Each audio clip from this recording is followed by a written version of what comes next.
আমাদের আজকে অবস্থা এমনই, ওইদিকে মুয়াজ্জিন আজান দেয়, মালিকের পক্ষ থেকে মসজিদের দিকে আহ্বান করে, কিন্তু আমি মুসলমান, আমি মুমিন, নিজেকে পরিচয় দিচ্ছি, অথচ আমি মসজিদে মালিকের ডাকে সাড়া দিয়ে মসজিদের দিকে না গিয়ে আমি উল্টা বাজারের দিকে যাই, উল্টা আমি দোকানপাটের দিকে যাই, আমি ঘরের দিকে যাই। কারণটা কি বলেন? আমি আমার মালিককে চিনতে পারি নাই, ঠিক কিনা বলেন? আমি আমার মালিককে কি বলেন চিনতে পারি নাই।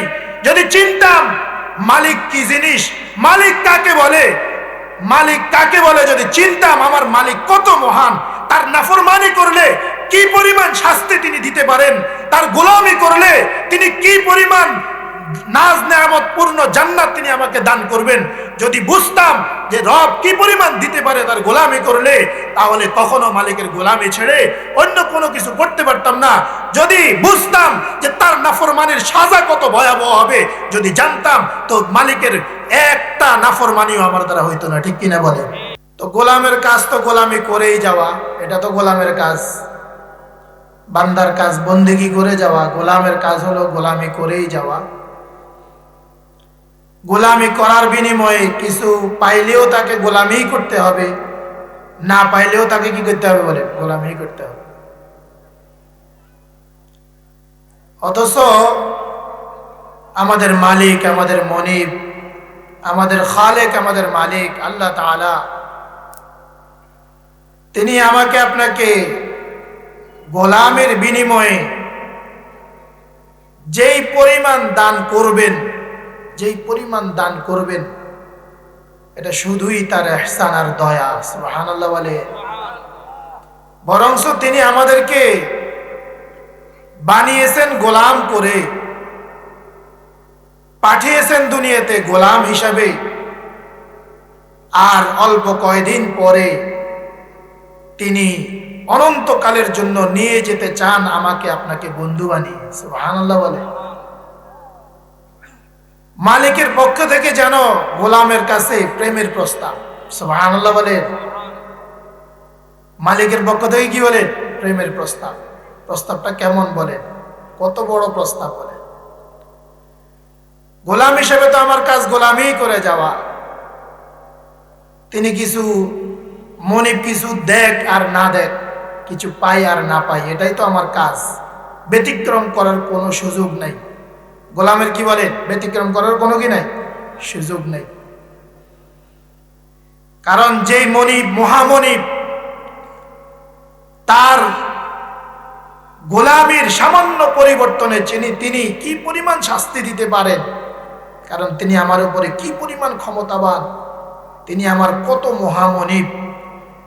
দুনিয়ার সামান্য মনে করেন আমার থেকে সামান্য বড় যে অফিসের বস, অথবা মনে করেন বাবা, ছেলের জন্য তার বাবা, তো এক বাবা ছেলের কতটুকু বড়, কয় বছরের বড়, এবং তার ক্ষমতাই বা কতটুকু।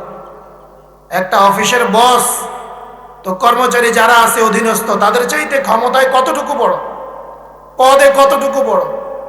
তো এখান থেকেই তো কল্পনা করা যায় এরকম একজন কর্মচারী ওই অফিসারের ভয়ে তার কি করে না বলেন, কথার অমান্য করে না। অথচ কর্মচারী কি তার গোলাম নাকি? তার তো গোলাম না। অথচ তার ভয়ে ওই কর্মচারী কি থাকে বলেন, তটস্থ থাকে, না জানি এদিক সেদিক হয়ে যায়, আর বস কি হয়ে যায়, নারাজ হয়ে যায়। সন্তান বাবার কথা অমান্য করতে পারে না, বুক কাঁপে যে আমার বাবা তো নিষেধ করেছে। তাহলে এবার চিন্তা করেন, যিনি আসমান জমিনের মালিক, যিনি আমার আপনার মালিক, আমার থেকে না, যার সামনে পৃথিবী থেকে 13 লক্ষ গুণ বড় সূর্যটা পর্যন্ত, যার সামনে এত বিশাল আসমানটা পর্যন্ত, কখনো যার নাফরমানির চিন্তাও করতে পারে না। কি করতে পারে না বলেন? নাফরমানির চিন্তাও করতে পারে না। প্রতিনিয়ত সূর্যটা আমরা তো দেখি অস্ত যায় না, না, মুসলিম শরীফের হাদিসের মধ্যে আছে সূর্য অস্ত যায় না। প্রতিদিন সূর্যটা আরশ আজিমের সামনে, রবের সামনে সেজদায় অবনত, সেজদায় লুটিয়ে পড়ে, আগামীকালকে উঠবে কি উঠবে না অনুমতি চায়। যখন অনুমতি পায়, অনুমতি পাইলে পরের দিন আবার উদিত হয়। সুবহানাল্লাহ বলে।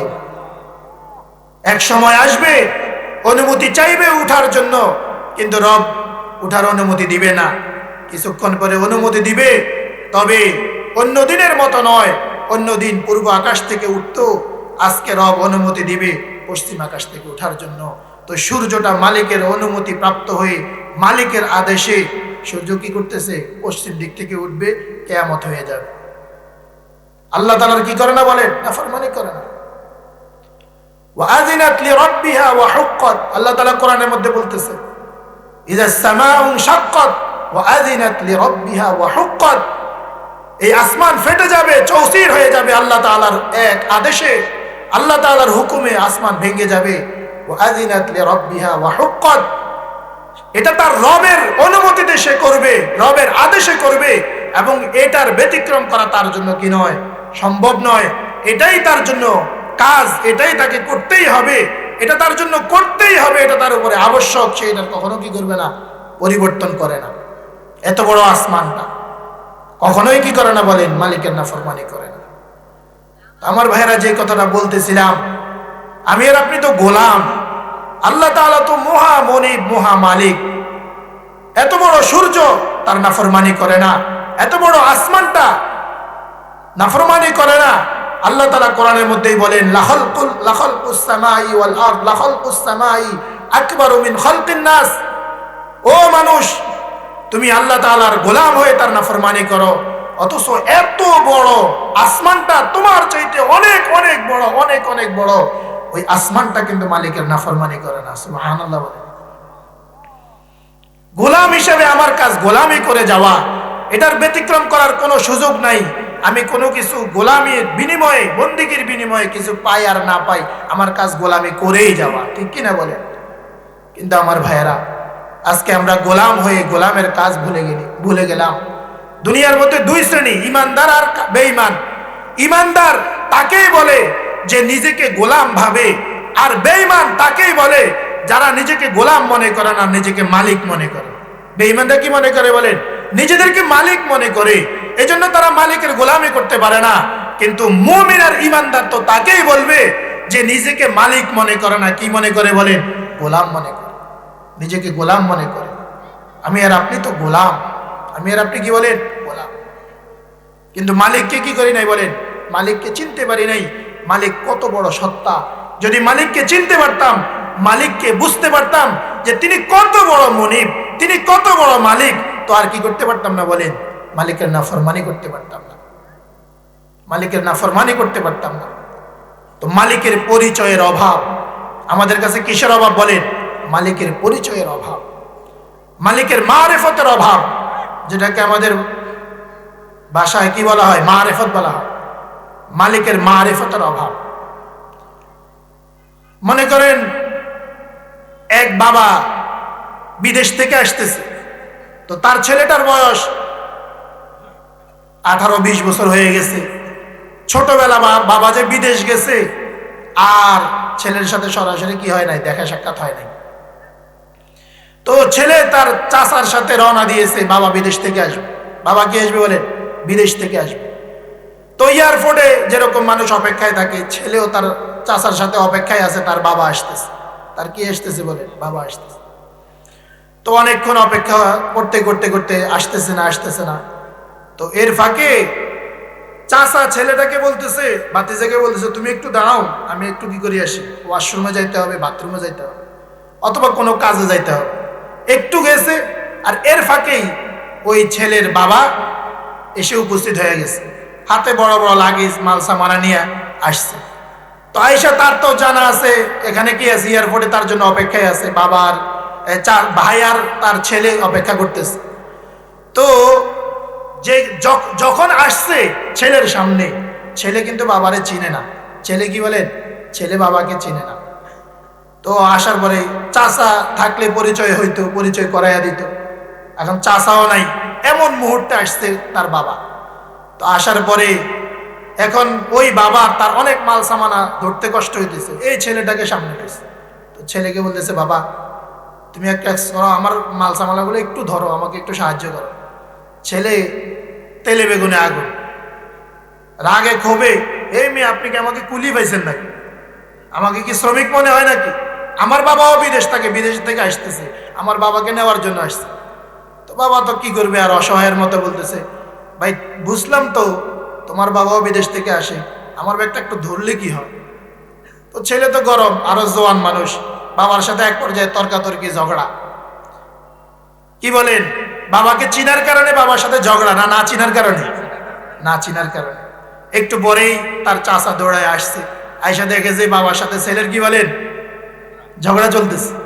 আচ্ছা বলেন তো পরিস্থিতিটা কি, কেন ছেলে বাবার সাথে ঝগড়া করতেছে, বাবা ছেলের সাথে কেন ঝগড়া লিপ্ত হয়েছে? বলে না চিনার কারণে। কিসের কারণে? বলে না চিনার কারণে। তো চাচা দৌড়ে এসে বলতেছে, আরে কি করতেছ বাবা, এটাই তো তোমার বাপ। আচ্ছা বলেন তো এবার পরিস্থিতি কি, ঝগড়া আছে না শেষ? এবার বাবাকে জড়ায় ধরে, আরে বাবা আমি তো আপনাকে চিনতে পারি নাই, আমি তো আপনাকে কি বলেন চিনতে পারি নাই। ঠিক আমার ভাইয়েরা, আমাদের আজকে অবস্থা এমনই, ওইদিকে মুয়াজ্জিন আজান দেয়, মালিকের পক্ষ থেকে মসজিদের দিকে আহ্বান করে, কিন্তু আমি মুসলমান, আমি মুমিন, নিজেকে পরিচয় দিচ্ছি, অথচ আমি মসজিদে মালিকের ডাকে সাড়া দিয়ে মসজিদের দিকে না গিয়ে আমি উল্টা বাজারের দিকে যাই, উল্টা আমি দোকানপাটের দিকে যাই, আমি ঘরের দিকে যাই। কারণটা কি বলেন? আমি আমার মালিককে চিনতে পারি নাই। ঠিক কিনা বলেন? আমি আমার মালিককে কি বলেন চিনতে পারি নাই। যদি চিনতাম মালিক কি জিনিস, মালিক কাকে বলে, মালিক কাকে বলে যদি চিনতাম, আমার মালিক কত মহান, তার নাফরমানি করলে কি পরিমাণ শাস্তি তিনি দিতে পারেন, তার গোলামি করলে তিনি কি পরিমাণ নাজ নেয়ামত পূর্ণ জান্নাত তিনি আমাকে দান করবেন, যদি বুঝতাম যে রব কি পরিমাণ দিতে পারে তার গোলামি করলে, তাহলে কখনো মালিকের গোলামি ছেড়ে অন্য কোনো কিছু করতে পারতাম না।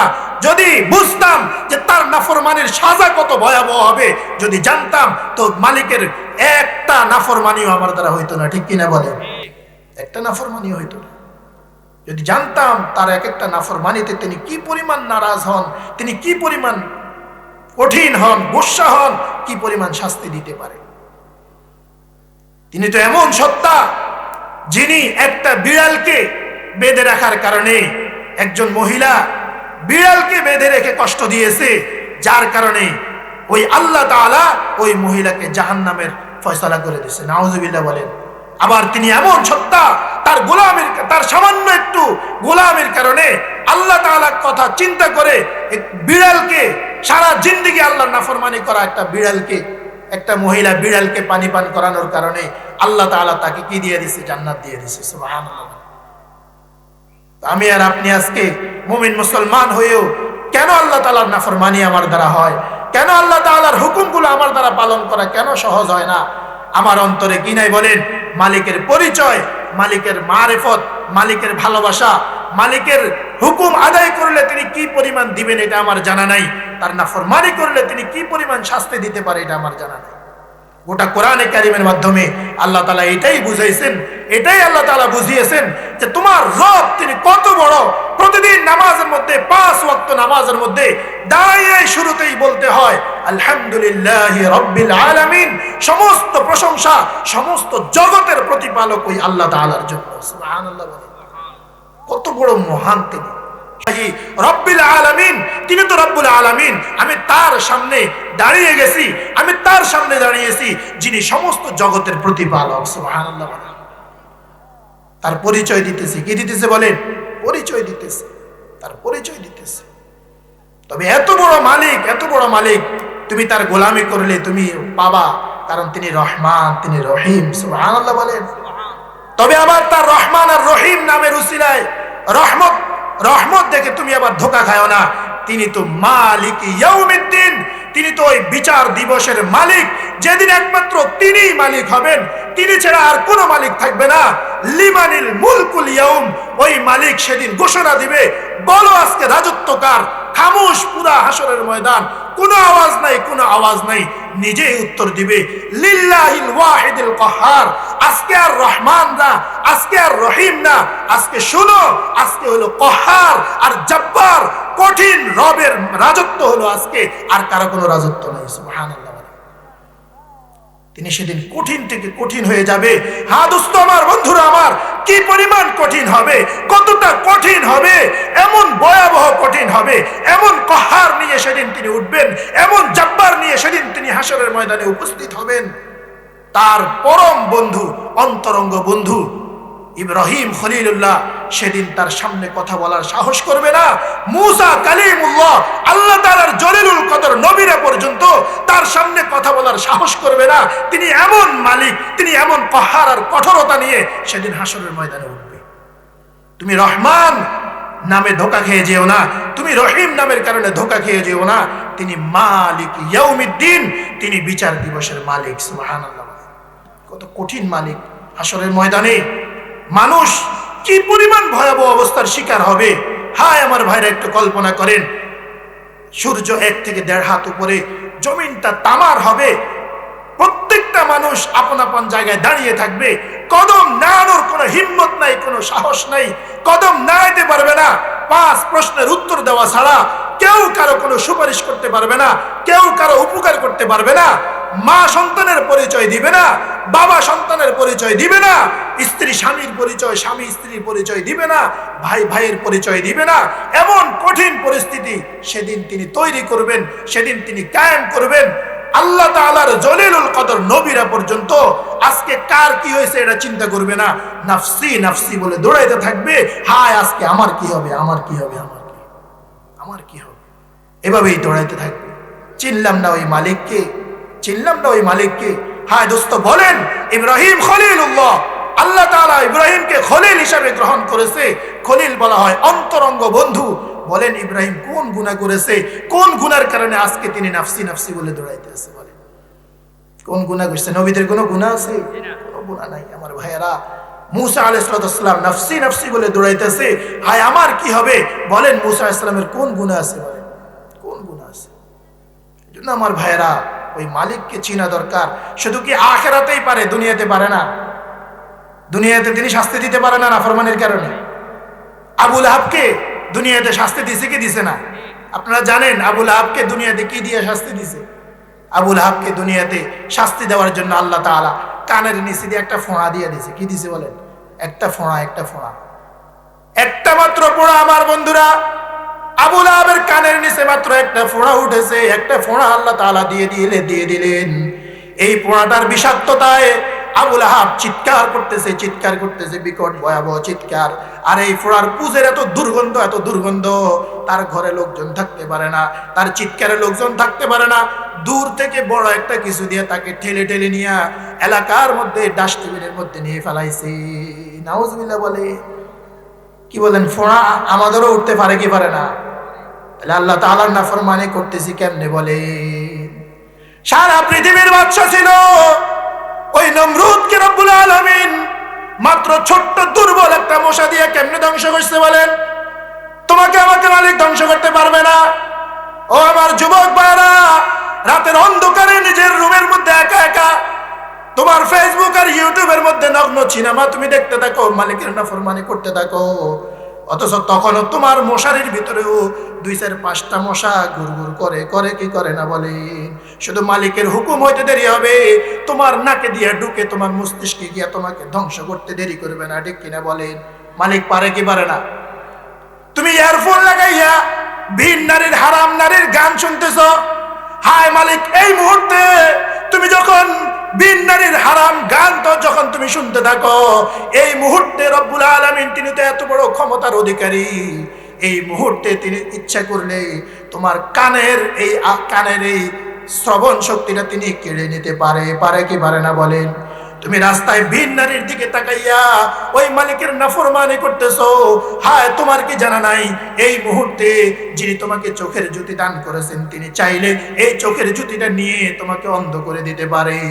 ওয়ালাউ শাআ আল্লাহু লাযাহাবা বিসামইহিম ওয়া আবসারিহিম। রব্বুল আলামিন এটাই স্মরণ করে দিতেছে কোরআনে কারীমের মাধ্যমে। ও বান্দা বান্দিরা, আমার নাফরমানি করো, তোমাকে দেওয়া আমার পক্ষ থেকে চোখের জ্যোতি দিয়া তুমি আমার নাফরমানি করো, কানের শ্রবণ শক্তি দিয়ে তুমি আমার নাফরমানি করো। যদি আল্লাহ তাআলা ইচ্ছা করেন, এই মুহূর্তে আল্লাহ তাআলা তোমার চোখের জ্যোতি আর কানের শ্রবণ শক্তি তোমার থেকে কেড়ে নিতে পারে কি পারে না বলে? কার দেওয়া জিনিস দিয়ে নাফরমানি করি বলেন?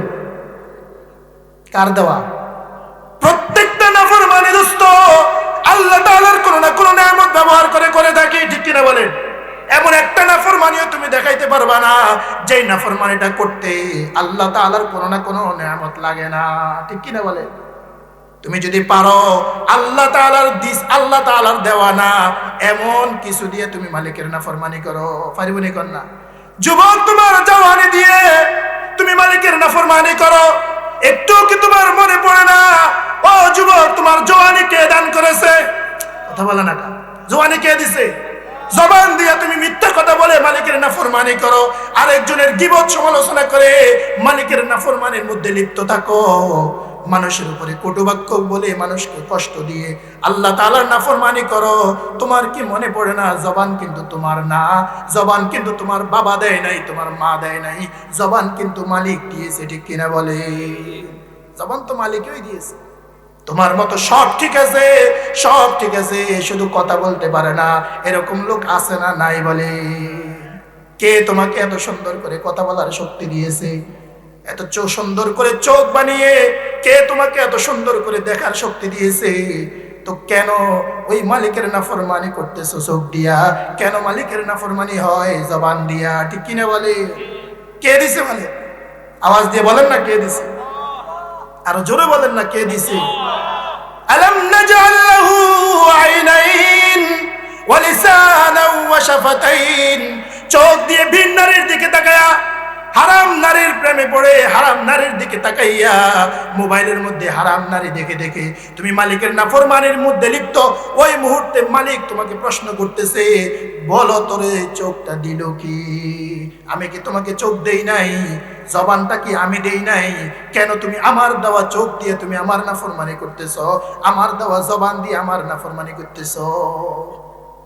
এইভাবে যে যেটা দিয়ে মালিকের নাফরমানি করে ওই জিনিসটা কার দেওয়া বলেন?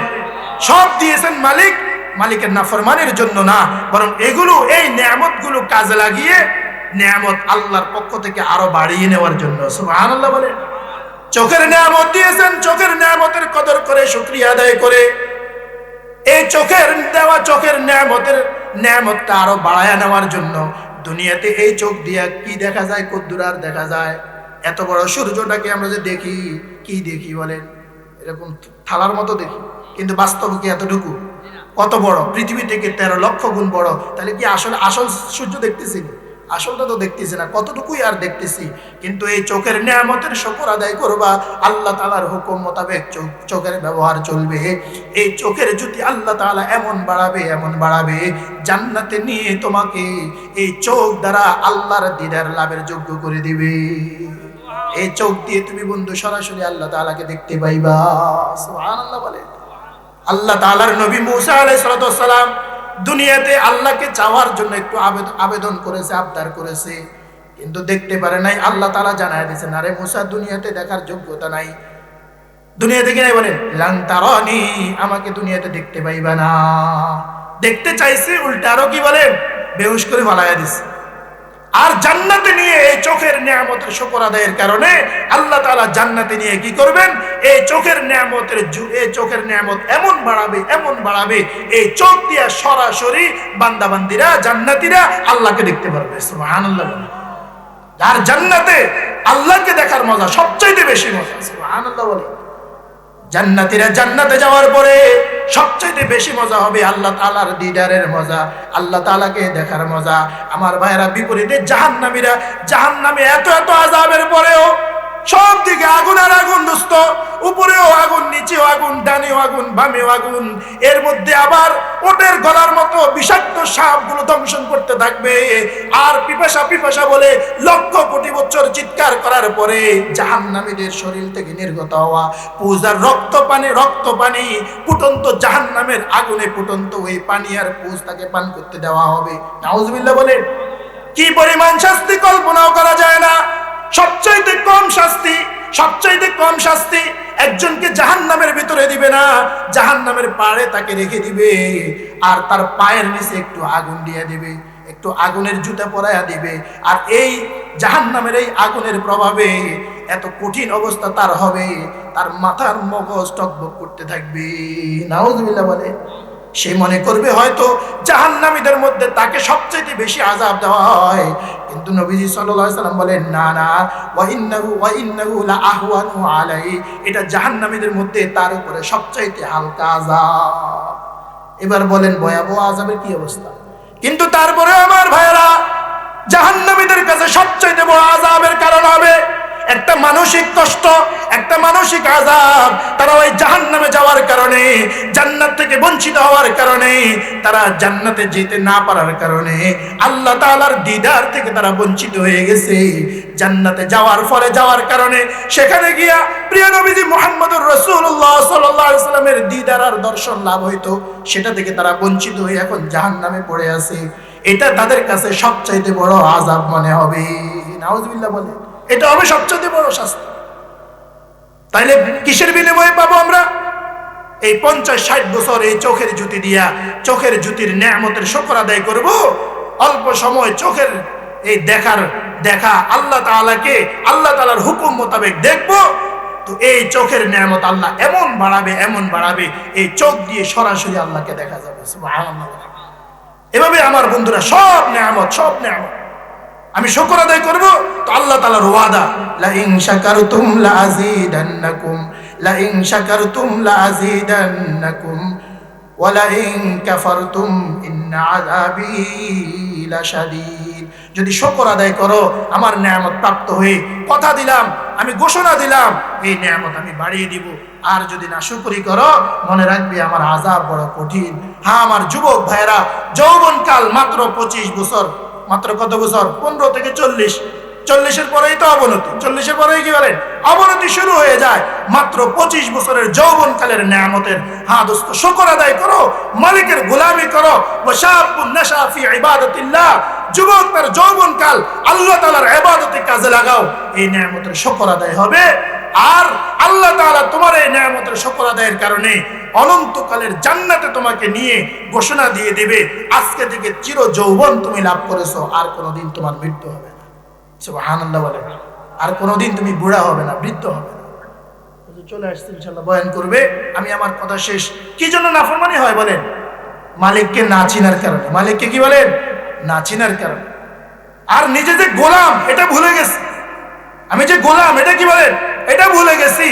আর আমার যে খালেক আর মালিক, আল্লাহ তাআলা যে আমার খালেক, আমার মালিক, আমার রব, এটা আমি ভুলে গেছি। আর তিনি যে কত বড় রব, তিনি যে কত বড় সত্তা, তার এক একটা নাফরমানির কারণে তিনি দুনিয়াতে পূর্বের জাতিগুলোকে কিভাবে ধ্বংস করেছেন ভুলে গেছি আমরা সেই কথা। যার কারণে মুয়াজ্জিন ডাকে আল্লাহর পক্ষ থেকে মসজিদের দিকে, আমরা যাই কোন দিকে বলেন? ঘরের দিকে, বাড়ির দিকে, দোকানপাটের দিকে। এজন্য আমার ভাইয়েরা, মারিফত না থাকার কারণে, আল্লাহ তাআলার পরিচয় না থাকার কারণে আমাদের এই দুরবস্থা। আমার ভাইয়েরা, এই মাদ্রাসাগুলো কোরআনের মাদ্রাসা, এই মাদ্রাসাগুলোতে এটাই শেখানো হয়। এখানে গোলামের সাথে মনিবের সম্পর্ক কেমন হবে, আমি যে গোলাম হিসেবে নিজেকে চিনা, আর তিনি যে আমার মনিব হিসেবে তাকে চিনা। যদি আমি চিনতাম, এভাবে যদি আমি চিনে ফেলি, তো আল্লাহ তাআলা নিজেই কোরআনের মধ্যে জানায়া দিয়েছে, ইন্নামা ইয়াখশাল্লাহা মিন ইবাদিহিল উলামা। যারা না আলেম, কোরআনের ইলম যাদের আছে, এদের অন্তরে আমি আল্লাহ তাআলার ভয় সবচাইতে বেশি। সুবহানাল্লাহ। দেখবেন এই যে মাহফিলের মধ্যে ওয়াজ মাহফিল হয়, যেখানে সেখানে ওয়াজ মাহফিল হয়, দেখবেন ওলামা ইকরাম আইসা বসে থাকে। কি বলেন? তারা কি কম জানেনি? না, তাদের অন্তরে আল্লাহ তাআলার ভালোবাসা আছে, আল্লাহ তাআলার ভয় আছে, আল্লাহ তাআলার বড়ত্ব আছে। ভালোবাসার কারণে যে যাকে ভালোবাসে, তো তার কথা শুনতেও ভালো লাগে। ঠিক কিনা বলেন? আল্লাহর রাসূল সাল্লাল্লাহু আলাইহি সাল্লাম নিজের উপরে কোরআনে কারীম নাযিল হইতো, কিন্তু মাঝে মাঝে তিনি অন্যদের থেকে কোরআন শুনতেন। সুবহানাল্লাহ বলেন। তো মুমিনের অন্তরে এক নম্বরে সবচেয়ে বেশি ভালোবাসা কার জন্য? আল্লাহ তাআলার জন্য।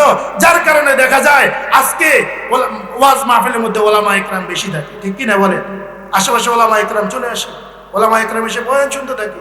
কিন্তু সাধারণ মানুষ ফতুয়া দেখে, আরে ওয়াজ মাহফিল তো মোবাইলে আছে। কোথায় আছে? মোবাইলে আছে। ওইদিকে আমার যাওয়ার সময় নাই। আমার ভাইরা, যে কথাটা বলতেছিলাম, আজকে মালিককে আমি সবচেয়ে বেশি ভালোবাসতে পারি না কেন? আল্লাহর পক্ষ থেকে আমাকে ভালোবাসার অফার আর প্রস্তাব দিয়ে রেখেছে। আবার আমার পরিচয়ও তিনি দিয়েছেন, ওয়াল্লাযিনা আমানু আশাদ্দু হুব্বাল লিল্লাহ। ঈমানদার কাকে বলে? মুমিন কাকে বলে? যে সে নিজেকে নিজে মুমিন বললে কি মুমিন? না না, রব্বুল আলামিন বলেন মুমিন তো তাকে বলে যার অন্তরে আমার ভালোবাসা সবচাইতে বেশি থাকে। সুবহানাল্লাহ বলেন, সবচাইতে বেশি ভালোবাসা থাকে। এই মাদ্রাসাগুলোর মধ্যে এটাই শেখানো হয়, অন্তরে সবচাইতে বেশি মহব্বত কার হইতে হবে বলেন? আল্লাহ তাআলার হইতে হবে। সবচাইতে বেশি ভয় কার থাকবে? আল্লাহ তাআলার ভয় থাকবে সবচাইতে বেশি। এটাই শেখানো হয় কোরআনের মাধ্যমে, এটাই শেখানো হয়। সেই 1450 বছর আগে যখন কোরআনে কারীম নাজিল হয়েছে, তো এজন্যই আল্লাহ তাআলা নাজিল করেছেন। সেই মূর্খ ওমর এই কোরআনের উসিলায় উচ্চ শিক্ষিত হয়ে গেছে, অর্ধ পৃথিবীর বাদশা হয়ে গেছে। যেই ওমর রওনা দিয়েছে না জানার কারণে আল্লাহর রসুলকে হত্যা করার জন্য, সেই ওমর এই কোরআনের বদৌলতে নিজের কল্লা, নিজের মাথা ইসলামের জন্য কোরবান করে, রসুলের জন্য, আল্লাহর জন্য কোরবান করে ফিরে আসছে। ঠিক কিনা বলে? শুধু কি ব্যবধান কিসে? কি ব্যবধান? জানা আর না জানা। আগে জানা নাই, নবীজির কল্লা আনার জন্য রওনা দিয়েছে, নাউজুবিল্লাহ বলেন। পরে জানছে, চিনছে রসুল সাল্লাল্লাহু আলাইহি সাল্লাম কে, রসুলের পরিচয় জানছে, আল্লাহ তাআলার পরিচয় জানছে কোরআনের মাধ্যমে, কোরআনের বদৌলতে, যার বিনিময়ে পট পরিবর্তন হয়ে গেছে। আগে কল্লা আনার জন্য গেছে, গিয়া পরে কল্লা দিয়ে চলে আসছে। সুবহানাল্লাহ। ঠিক আমার ভাইয়েরা, আমাদের পরিবর্তনও হবে কোরআন দিয়ে। কি দিয়ে বলেন? কোরআন দিয়েই পরিবর্তন হইতে হবে। এই কোরআন ওয়াজ, কোরআনের মাহফিল, এগুলো এই জন্যই দেয় যে আমাদের অন্তরে যেন আল্লাহ তাআলার মহব্বত এসে, আল্লাহ তাআলার ভয় আমাদের অন্তরে এসে যায়, আমাদের জীবন পরিবর্তন হয়ে যায়, যেমনটি সাহাবা ইকরামের জীবনের মধ্যে পরিবর্তন এসেছে। আর মাদ্রাসাগুলো স্থায়ীভাবে মুসলমানদের সন্তানদের ভিতরে আল্লাহ তাআলার ভালোবাসা আর আল্লাহ তাআলার ভয় এটা ঢুকানোর কাজে লিপ্ত আছে। সুবহানাল্লাহ বলেন। তাহলে এই মাদ্রাসাগুলো আমাদের জন্য কার পক্ষ থেকে নেয়ামত? আল্লাহর পক্ষ থেকে নেয়ামত। এই মাদ্রাসাগুলোর দিকে খেয়াল রাখা দরকার আছে না নাই বলেন? আমার ভাইয়া মুফতি মোশতাকিনী ভাইয়া এই মাদ্রাসার পৃষ্ঠপোষক। আলহামদুলিল্লাহ আজকে ভাইয়া আসতে পারে নাই বিদায়, ভাইয়ার তারিখ পায় নাই বিদায়, আমাকে আসতে বলেছেন, যার কারণে আসা। এই ভাইয়ের কথা বলেই শেষ করতেছে। ভাইয়া বলেন মাদ্রাসা 3 জিনিস দ্বারা হবে। কয় জিনিস? 3 জিনিস। 1 নম্বরে মুসলমানের দোয়া, 2 নম্বরে মুসলমানদের সন্তান, 3 নম্বরে মুসলমানদের মাল। 3 নম্বরে কি বলেন? মুসলমানদের মাল। বিশেষ করে আমাদের কওমি মাদ্রাসা যেগুলো কোনো সরকারি দান অনুদানে চলে না, সেগুলো এই সাধারণ মুসলমানদের দান অনুদান দিয়ে কি বলেন চলবে। চাইবো আল্লাহর কাছে, কিন্তু আল্লাহ তাআলা দিবেন আমাদের পকেটের মাধ্যমে। সুবহানাল্লাহ বলেন। তাহলে এই 3 জিনিস লাগবে। মুসলমানদের সন্তান লাগবে, মুসলমানদের দোয়া লাগবে, আর মুসলমানদের মাল লাগবে। হ্যাঁ আমার ভাইরা, এই মাদ্রাসাগুলোই দিন। এই মাদ্রাসাগুলো যতদিন থাকবে আল্লাহর দিন জমিনের মধ্যে ততদিন থাকবে। আর এটাও মনে রাখতে হবে, আল্লাহর দিন যতদিন থাকবে এই আসমান ততদিন থাকবে, এই জমিন ততদিন থাকবে, বাতাসের গতি ততদিন থাকবে, সাগরের ঢেউ ততদিন থাকবে। ঠিক কিনা বলেন? আল্লাহর দিন পৃথিবী থেকে বিলীন হয়ে যাবে, এই সব বিলীন হয়ে যাবে। আর এই আল্লাহর দিন টিকে আছে মাদ্রাসাগুলোর মাধ্যমে। কিসের মাধ্যমে বলেন? মাদ্রাসাগুলোর মাধ্যমে। আর আমার ভাইরা, আমরাও যদি আল্লাহর দ্বীনের জন্য যদি নিজের কিছু জান মাল যদি খরচ করি, তো দ্বীনের জন্য মহব্বত লাগবে। দেখেন সাহাবা একরাম রাদিয়াল্লাহু তাআলা আনহুম আজমাইনগণ, আরে গায়ে কাপড় নাই, ঘরে খানা নাই, কিন্তু আল্লাহ তাআলা একটু পরে পরে বলে তোমরা নামাজ পড়ো, তোমরা দান করো, নামাজ পড়ো, দান করো। আরে দান করবে কোত্থেকে? নাই তো কিছু। কিন্তু কেন বলতেছেন আল্লাহ তাআলা বারবার দানের কথা? দ্বীনের জন্য দানের কথা কেন বারবার বললেন? কারণ মানুষ যেই জিনিসের জন্য মানুষের মাল লাগে, ওই জিনিসের জন্য অন্তরে মায়া লাগে। ঠিক কিনা বলেন? তো আল্লাহ তাআলা এটাই করেছেন। সাহাবায়ে কেরামও এটার উপরে এমন আমল করেছেন, নিজের খাবারের কোনো ব্যবস্থা নাই, নিজের সংসারে খাবার কোনো ব্যবস্থা নাই, বাজারে গিয়ে কুলি মজদুরের কাজ করে 1 দিরহাম পাইছে, ওটাই আল্লাহর রাস্তায় ব্যয় করে দান করে খালি হাতে ঘরে চলে আসছে। সুবহানাল্লাহ। দান করতে বলতেছে আল্লাহ তাআলা। সাহাবী দানের জন্য কিছুই পায় না, কিছুই পায় না, তো কান্না করতে করতে নবীজির দরবার থেকে চলে যাচ্ছে। আল্লাহ তাআলা কোরআনের মাধ্যমে তাদের প্রশংসা করেছেন যে তারা আল্লাহ ইয়াজিদু মা ইউনফিকুন, তারা কি দান করবে পায় না। এজন্য আপনি দেখবেন তাদের চোখগুলো অশ্রু বিসর্জন করতেছে। সুবহানাল্লাহ বলেন। এই দান এটা অনেক বড় কাজ, অনেক বড় কাজ। ইসলামের জন্য দান করলে ইসলামের জন্য মহব্বত লাগবে। মাদ্রাসা মসজিদের জন্য দান করার দ্বারা কি হয় বলেন? মহব্বত লাগে। সাহাবায়ে কেরাম দান করতে না পারার কারণে কাঁদতেন। আর আমাদের অবস্থা হয় কি জানেন? ওয়াজ মাহফিলে যখন বক্তা সাহেব দানের কথা বলে, ও ওয়াজ তো শেষ, এবার উঠি। দানের কথা শুনলে এবার কান্না আসে। বাস্তব না বাস্তব বলেন? সাহাবীদের অবস্থা কি ছিল? দান করতে না পারার কারণে, নাই তো কিছু, দিব কোত্থেকে, এই জন্য কান্না করতে করতে চলে যেতেন। আর আমাদের অবস্থা কি বলেন? এই এখন হুজুরে দানের কথা বলছে, এখন ওয়াজ শেষ। কি শেষ বলেন? কি বলেন? দানের কথা বললে কি ওয়াজ শেষ নাকি? এই মসজিদের জন্য আমাদেরও তিনটা জিনিস লাগবে, মাদ্রাসার জন্য তিনটা জিনিস লাগবে। এক নম্বরে আমাদের সন্তান দিয়ে সহযোগিতা করতে হবে, দোয়া করতে হবে। হ্যাঁ দোস্ত, আসমানের খুঁটি দেখা যায় না, আর কিন্তু খুঁটি আছে, সেগুলো হলো মাদ্রাসার মসজিদ। সুবহানাল্লাহ বলেন। মাদ্রাসা মসজিদ কি বলেন? আসমানের খুঁটি। এগুলো আমাকে আপনাকে টিকায় রাখতে হবে। এগুলোর সাথে আল্লাহ তাআলার দিন কারো প্রতি মুহতাজ না। আমি যদি এগুলোর সাথে আল্লাহর দিনের সাথে লাগি, মাদ্রাসা মসজিদের সাথে লাগি, তাহলে আমি কামিয়াব হবো। আমি কি হবো বলেন? কামিয়াব হবো। এজন্য আমার ভাইয়েরা, যখন যেটা প্রয়োজন নিজের সর্বাত্মক চেষ্টা করে মাদ্রাসা মসজিদে সহযোগিতা করে যাব। রাজি আছেন ইনশাআল্লাহ?